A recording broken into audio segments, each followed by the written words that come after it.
మనం ఒక శ్లోకంలో ఒక మాట చెప్పాం.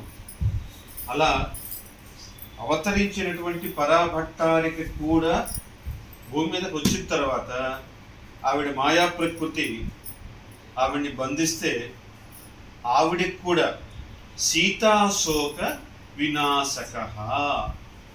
అలాంటి ప్రతి క్యారెక్టర్ దేవుడి భగవంతుడు చెప్పిన ప్రతి అంశం ఇక్కడ తల్లి తండ్రితో అవసరిస్తే అయోనిజగా స్వయం వ్యక్తగా వచ్చినటువంటి సీతా అమ్మవారికి శోకాన్ని పోగొట్టినటువంటి హనుమత్ శక్తి మీద మీకు అభిప్రాయం ఏర్పడాలని చెప్పే ప్రయత్నం చేస్తున్నాను.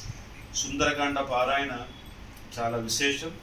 అందుకని హనుమాన్ చాలీసా పారాయణ మీరు సంకల్పం చేసుకొని శక్తి భక్తితో 2 సార్లు చేసినా 5 సార్లు చేసినా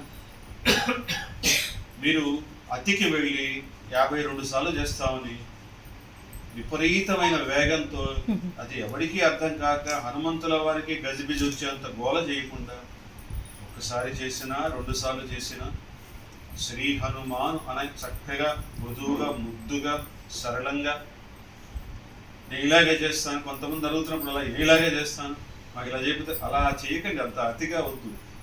మీరు 2 సార్లు చేసినా 3 సార్లు చేసినా సంకల్పం చేసుకొని